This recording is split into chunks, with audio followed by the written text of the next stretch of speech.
ಕಾಂಗ್ರೆಸ್ ಅಭ್ಯರ್ಥಿ ಗೀತಾ ಶಿವರಾಜ್ ಕುಮಾರ್ ಅವರು ಏನು ಆನವಟ್ಟಿಯ ಮತಗಟ್ಟೆಗೆ ಭೇಟಿಯನ್ನ ಕೊಟ್ಟಿರುವಂತದ್ದು. ಅವ್ರನ್ನ ಮಾತಾಡಿಸ್ತಾರೆ. ಮೇಡಮ್, ಹೇಗಿದೆ ಮೇಡಮ್ ರೆಸ್ಪಾನ್ಸ್?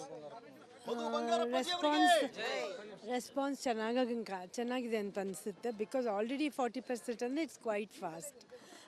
ಜನ ಎಲ್ಲ ಹೊರಗಡೆ ಬಂದು ವೋಟ್ ಮಾಡಬೇಕು. ಯಂಗ್ಸ್ಟರ್ಸ್ ಎಸ್ಪೆಷಲಿ ಮೊದಲಿಂದ ಹೇಳ್ತಾ ಇದ್ದಾರೆ ಯಂಗ್ಸ್ಟರ್ಸ್ ಸ್ವಲ್ಪ ಹೊರಗೆ ಬರೋದು ಕಡಿಮೆ ಅಂತ ಹೇಳ್ಬಿಟ್ಟು. ನಂಗೆ ಅನಿಸುತ್ತೆ ಎಲ್ಲರದು ಅದು ಅವ್ರದ್ದು ಹಕ್ಕು, ಅದನ್ನ ಚಲಾಯಿಸಲೇಬೇಕು ಅಂತ ನಾನು ಕೇಳ್ತೀನಿ. ಬಟ್ 40% ನನ್ನ ಪ್ರಕಾರ ತುಂಬಾ ಫಾಸ್ಟ್ ಅಂತ ಅನ್ನಿಸ್ತಾ ಇದೆ. ನೋಡಬೇಕು ಸಾಯಂಕಾಲದವರೆಗೂ ಎಷ್ಟು ಆಗುತ್ತೆ ಅಂತ ಹೇಳ್ಬಿಟ್ಟು. ಆಮೇಲೆ ನಾನು ಪಾಸಿಟಿವ್ ಆಗಿದ್ದೀನಿ. ಈಗ ಒಂದು 4-5 ಬೂತ್ಗಳಿಗೆ ಹೋಗಿ ಭೇಟಿ ಕೊಟ್ಟು ಬಂದಿದ್ದೀರಾ. ಹೇಗಿದೆ ಮೇಡಮ್ ರೆಸ್ಪಾನ್ಸ್? ಅಂದರೆ ಕಳೆದ 1.5 ತಿಂಗಳಿಂದ ನೀವು ಚುನಾವಣೆ ಪ್ರಚಾರವನ್ನು ಮಾಡಿದ್ದೀರಾ. ಹೇಗೆ ಅನಿಸುತ್ತೆ ಅಂತ? ಅದೇ ಸೇಮ್ ಇದೆ. ನಾನು ಎಲ್ಲಿ ಹೋದರೂ ನಮಗೆ ಪ್ರೀತಿ ವಾತ್ಸಲ್ಯಕ್ಕೇನು ಕಡಿಮೆನೇ ಆಗಲಿಲ್ಲ. ಆಮೇಲೆ ಲೇಡೀಸ್ ತುಂಬ ಸಂಖ್ಯೆಯಲ್ಲಿ ಬಂದು ನಮ್ಮ ಸಭೆಗಳಲ್ಲೆಲ್ಲ ಅವರೇ 80% ಅಷ್ಟು ಇರ್ತಾಯಿದ್ರು. ಆಮೇಲೆ ಯಂಗ್ಸ್ಟರ್ಸೂ ಅಷ್ಟೇ ತುಂಬ ಜನ ಬರ್ತಾಯಿದ್ರು. ಸೊ ನಾನು ಪಾಸಿಟಿವ್ ಆಗಿದ್ದೆ. ಗ್ಯಾರಂಟಿಗಳು ಕೈ ಹಿಡಿಯುತ್ತಾ ಅಂತ ಮೇಡಮ್? ಈಗ ನಮ್ಮ ಪಕ್ಷನೂ ಕೈ ಹಿಡಿಯುತ್ತೆ, ಗ್ಯಾರಂಟಿನೂ ಕೈ ಹಿಡಿಯುತ್ತೆ. ಜೊತೆಗೆ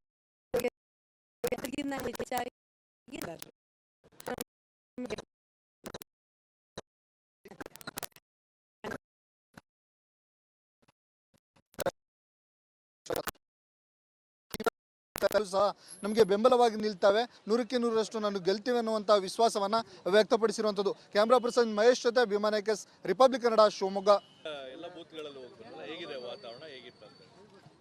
ಎಲ್ಲ ಕಡೆ ಕಾಮ್ ಆಗಿದೆ. ಪರ್ಸೆಂಟೇಜ್ ಜಾಸ್ತಿ ಆಗಂಗೆ ಕಾಣ್ತದೆ. ಆಲ್ರೆಡಿ 40 ಕ್ರಾಸ್ ಆಗಿದೆ ಅಂತ ಕಾಣುತ್ತೆ.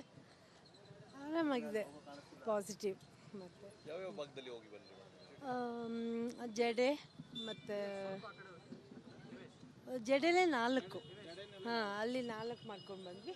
ಇವಾಗ ಇಲ್ಲಿ ಹಾಗೆ ಇನ್ನು ನೋಡಬೇಕು ಮುಂದೆ ಹೆಂಗಾಗುತ್ತೆ ಅಂತ ಹೇಳ್ಬಿಟ್ಟು. ಎಷ್ಟಾಗುತ್ತೆ ಅಲ್ಲಿವರೆಗೂ ಹೋಗ್ತೀವಿ. Next I think it is Shikaripura next. ಅದಾದಮೇಲಿಂದ ಏನಾಗುತ್ತಿಲ್ಲ. ಶಿವಮೊಗ್ಗ ಹೋಗ್ತೀವಿ ಸಿಟಿಗೆ. ಅಷ್ಟು ಗೊತ್ತು ಇಲ್ಲಿವರೆಗೂ. ನಾನು ಫಸ್ಟ್ ಡೇಯಿಂದ ಪಾಸಿಟಿವ್ ಆಗಿದ್ದೀನಿ. ನಾನು I think we will be. ಅಲ್ಲಿ ಬೂತ್ ಹತ್ರ ಎಲ್ಲ ಪಾಪ ಅವರು ಏನು ಹೇಳೋಕ್ಕಾಗಲ್ಲ, ನಾನು ಏನು ಹೇಳೋಕ್ಕಾಗಲ್ಲ, ಒಳಗಡೆ ಮಾತಾಡೋಂಗಿಲ್ಲ ಅಲ್ಲಿ. ಸೊ ಜಸ್ಟ್ ಹಂಗೆ ನಮಸ್ಕಾರ ಅಂದ್ಬಿಟ್ಟು ಬಂದೆ ಅಷ್ಟೇ.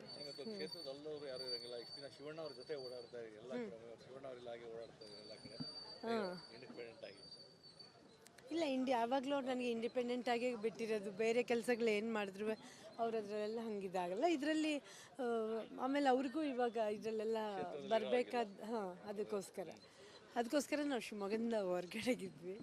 ಇವಾಗ ಅವ್ರು ಹೊರಟರು, ನಾನು ಇವಾಗ ಇದೆಲ್ಲ ಮುಗಿಸ್ಕೊಂಡು ಇರ್ತೀವಿ ಇಲ್ಲೇ ಸಾಯಂಕಾಲದವರೆಗೂ. ಈ ಕಡೆ ಅವರು ಸ್ವಲ್ಪ ಇದಾಗಿ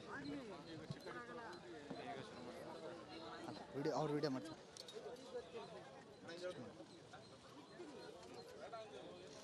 ಒಂದು ನಿಮಿಷ